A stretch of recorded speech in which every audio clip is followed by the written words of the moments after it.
You're lying on the ground under a pitch-black sky, and it's 30,000 BC. No mattress, no roof, no alarm clock. Unless you count the guy next to you snoring like an angry mammoth. Just you, the dirt, and about 1,000 stars judging your life choices. For almost all of human history, this was just normal. Sleeping outside wasn't scary.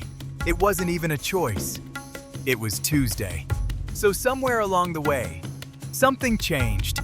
Humans built walls. Humans built roofs. Humans looked at the wide open ground and said, "Nope, this ground is now my enemy." This is the story of why we stopped sleeping under the sky.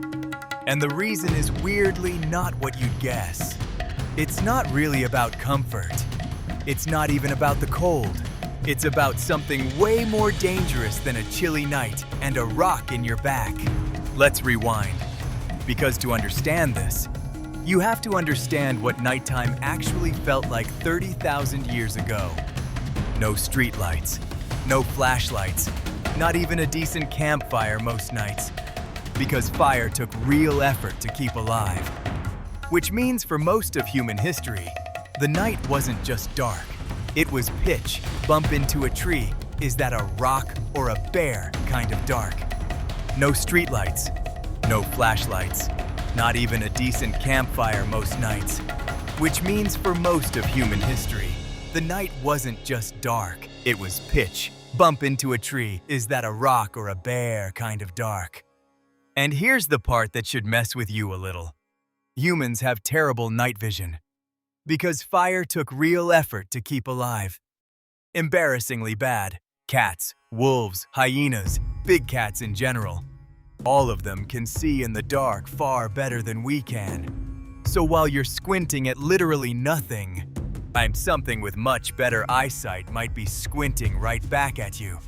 And it can see you just fine. This is where it gets a little unsettling. Fossil evidence from early human sites shows bite marks on bones that match large predators. Not just from hunting kills, but from predators hunting humans. Big cats like leopards and now extinct giant hyenas are believed to have specifically targeted humans at night, when we were basically blind and completely defenseless. So imagine this. You're part of an early human group, and every single night, you're rolling the dice.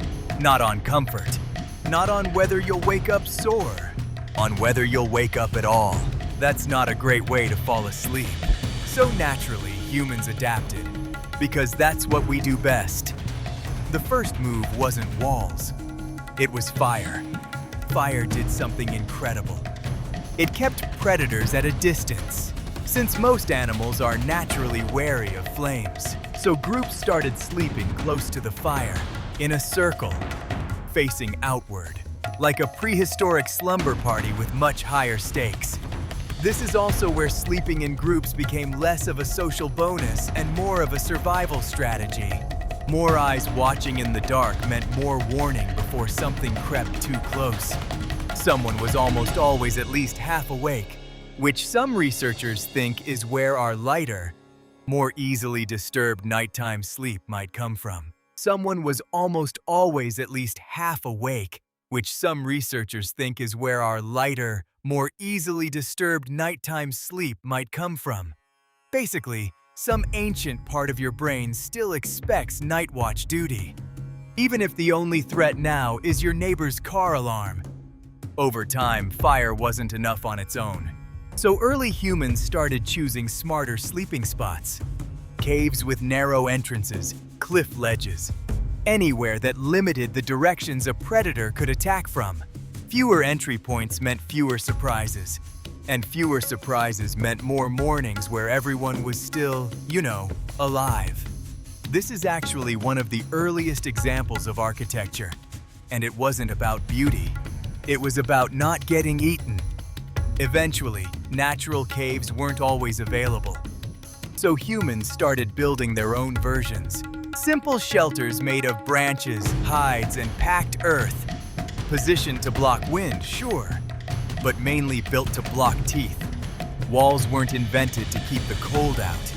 Walls were invented to keep something specific out. And once you have walls, you naturally want a roof, so nothing can come down from above either. Suddenly, sleeping wasn't a nightly gamble. It was something you could actually plan around. This shift is a bigger deal than it sounds, because safer sleep meant deeper sleep, and deeper sleep meant better rested humans. Better rested humans could think more clearly, cooperate more effectively, and survive longer. Some researchers even argue that safer, more consistent sleep played a role in supporting the development of more complex thinking and social structures over generations. In other words, your comfy bedroom might be distantly connected to why humans ended up building civilizations instead of just constantly hiding from leopards. And here's the fun part. The fear never fully left us. Ever notice how kids are terrified of the dark? Specifically of something under the bed or hiding in the closet? That's not really irrational. That's ancient survival instinct with really outdated information. Your brain still runs old software that assumes the dark equals danger, even though the scariest thing in most modern bedrooms is stepping on a stray toy. Glow-in-the-dark stars on the ceiling. All modern solutions to a very old, very real problem. So the next time you climb into bed, close the door and pull up a blanket without a second thought. Remember what that setup actually represents. It's the end result of tens of thousands of years of humans slowly outsmarting the dark. Even something as simple as a nightlight. They're all quiet little victories in a very long fight. Turns out we didn't stop sleeping outside because we got soft. We stopped because somewhere along the way, our ancestors got smart enough to stop being dinner.